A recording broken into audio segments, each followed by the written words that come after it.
Siamo quasi giunti al giro di boa del campionato di eccellenza siciliana e per il girone B a far visita allo stadio comunale Marco Salmeri c'è il Città di Scordia di mister Serafino, reduce dal pari interno dell'Aldo Binanti nell'ultima uscita per 1-1 contro il Santa Croce. È stata battuta d'arresto anche per i mamertini di mister Ferrara nell'ultima uscita, risultato ad occhiali allo stadio Falcone Borsellino contro il Paternò. Questa 14ª giornata, tanti volti nuovi in campo, uno su tutti, Antonio Lo Monaco, ultimo arrivato in casa rossoblu, che va a difendere la porta dei locali. Davanti a lui linea 3 con Caldore, Marino e Russo, Longo e Franchina ad agire da tornanti del centrocampo a 4 con Alosi che ha in mano le chiavi del centrocampo mamertino.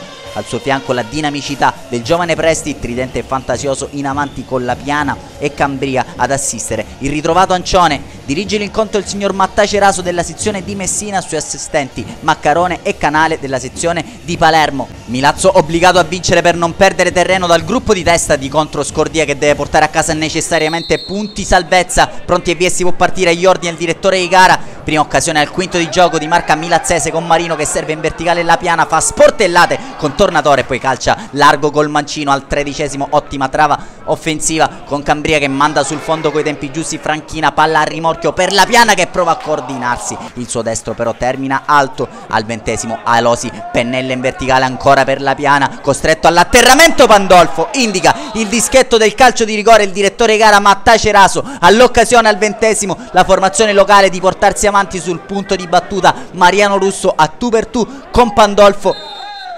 Fischio del direttore di gara, va Russo, lo ipnotizza Pandolfo, torna sui piedi il numero 2, il pallone che col sinistro gonfia la rete. Milazzo in vantaggio al 20esimo. Mariano Russo si era fatto ipnotizzare da Pandolfo, poi è riuscito a ribadire in rete. Tanta confusione tra la terna arbitrale che inizialmente ha difficoltà a convalidare il gol, si era forse alzata addirittura la bandierina del secondo assistente, poi indica il centro del campo il direttore di gara, Milazzo in vantaggio, prova a mettere il naso fuori allora lo Scordia con Provenzano che scodella dentro, allontana la retroguardia mamertina ma si avventa Messina che calcia al 27esimo al lato. Alla mezz'ora calcio di punizione per i mamertini dai 25 metri, da uno schema di calcio a 2 proverà La Piana, gli tocca il pallone Franchina, va con l'interno del piede destro, interessante ma non quanto basta ad impensierire Pandolfo. Al 42esimo Licata riesce a subentrare in area mamertina, riesce ad andare col diagonale mancino, percorre un brivido lungo la schiena di Lo Monaco, termina così la prima frazione di gioco,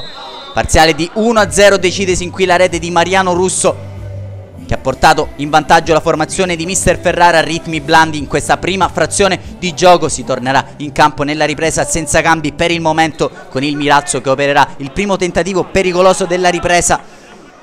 Cambria infatti gestisce magistralmente un contropiede, aspetta l'inserimento di Longo, lo serve perfettamente con l'interno del piede mancino, entra in area Longo, trova solo l'esterno della rete il numero 10 rossoblu. Al 23esimo però lo Scordia non disdegna qualche sortita offensiva, ci prova il neoentrato Di Stefano e provvidenziale Marino in chiusura difensiva. Al 25esimo primo cambio per il Milazzo, esce Riccardo Ancione e fa il suo esordio il rossoblu l'ex Camaro Giovanni Petrullo.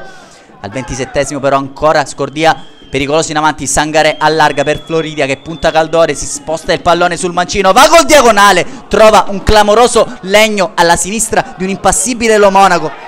Al 31esimo ancora Scordia in avanti, sale male la retroguardia mamertina, Lo Monaco ci deve mettere una pezza e provvidenziale in questa occasione l'ex Acragas e i Gia Virtus a salvare il risultato. Si fa rivedere in avanti il Milazzo con Fabio Presti che aveva trovato il tiro della domenica, il suo destro però trova ancora un legno, questa volta alla sinistra di Pandolfo. Bellissima la giocata del giovane classe 2000 che di lì a poco abbandonerà il campo in favore di Pino, anch'esso al suo esordio in rossoblu, perde un sanguinoso pallone Marino, allora via la ripartenza dello Scordia con Florida che serve Provenzano. Non gestisce al meglio questa offensiva dello Scordia l'esperto calciatore ex Messina. Altro cambio tra le fila mamertine con Longo che lascia campo ad Ardiri. Nel finale Petrullo si prende gli applausi dei propri nuovi tifosi con questa azione personale che viene contrata in corner da Guida.